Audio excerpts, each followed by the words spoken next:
গ্রামের মানুষটা খুব ভালো হয়, যে কোনো বাড়িতে গেলে পানি খাবে। চল। আরে কি বলতেছো, যে কারো বাসায় ঢুকে যাবা?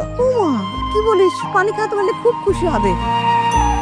এতগুলো মেয়ের ছবি দেখো, একটা মেয়ের ছবি পছন্দ হয় না। আচ্ছা তুই কি চাস যে আমার একমাত্র ছেলে বউ না দেখে পৃথিবী থেকে চলে যাই?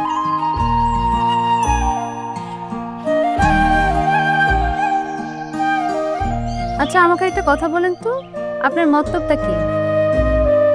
আপনি বারবার আমাদের বাসায় পানি খেতে কেন আসেন? আমার কোনো মতলব নেই। রবীন্দ্রনাথের একটা কথা আছে, যে তোমাকে ভালোবাসে তাকে ভালোবাসো। তার মানে এখন আমার আপনাকে ভালোবাসতে হবে?